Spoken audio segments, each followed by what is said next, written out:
22 years, I guess. Um, I guess my life's basically like the school of hard knocks, you know. I just, I'm kind of a thickhead, I guess. You know, I just need to experience everything myself. It doesn't really matter what it is.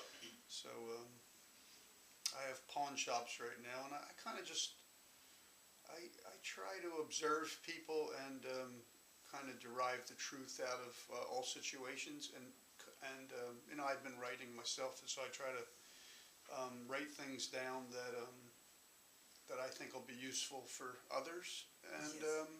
and if I don't disturb the peace too much, because I do deal with a lot of people that are you know, doing experimenting with everything, you know. So I try to, if there's an opening, I try to slip in a little bit of, I guess, Wisdom. yeah, the wisdom, but in a way to where they're not disturbed too much, because people are easily disturbed. So, so I do that, you know, constantly, and you know, I just finished another book, and the part of the title is called TMI, Too Much Information, because I noticed when I did give people some information, they'd go like this, that's too much information. So I use that in the title. So, yeah, so Yes. I think that I do learn more from suffering, and every time I suffer in any greater capacity, Yes.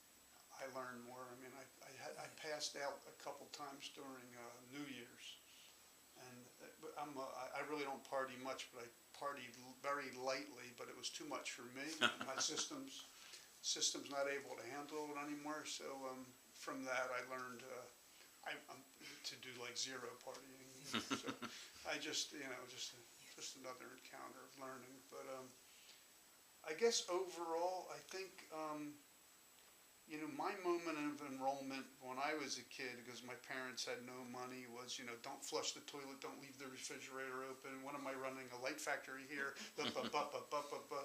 And since there was no money, at the age of, I think, 13, my moment of enrollment was, I'm going to go make a lot of money. And you did it. And I did, and I made a lot of money, and so now I'm at that pivotal point that you were talking about of, so I think what happens is we get caught in this rut of whatever, who we are, and that's who we are and what we do.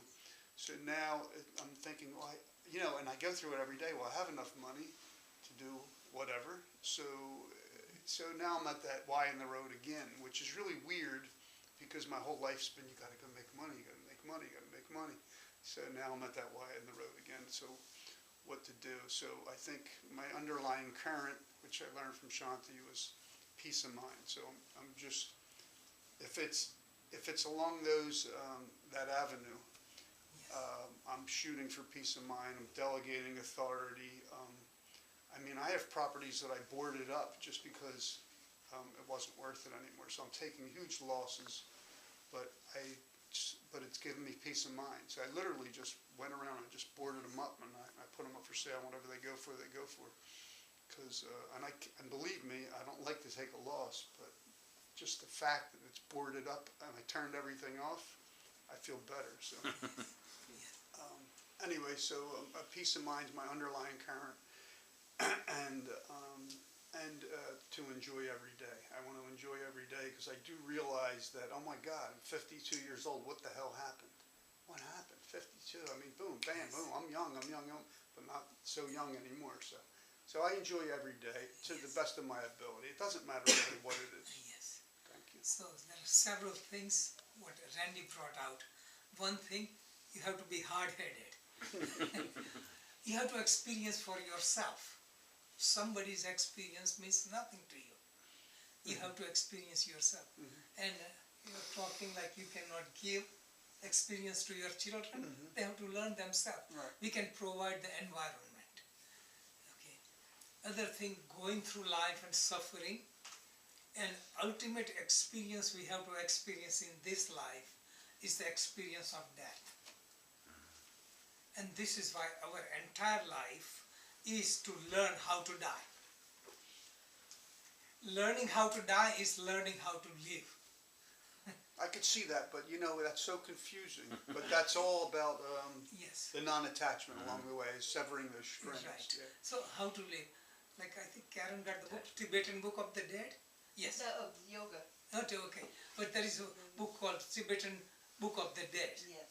They have Bardo period, and Tibetan teaching is all life you learn to die each moment, means live each moment. Then at the time of death, you can manage to go further. During life, you get attached, you get hung up, and after life, when body goes, everything continues and you suffer. They say 49-day Bardo period. So really learning to live now is very important. And most people are dying constantly. And there is saying a coward dies 100 times before his death.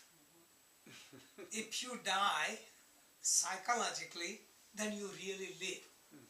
So if you look at the people who are successful, they have learned to die in some way.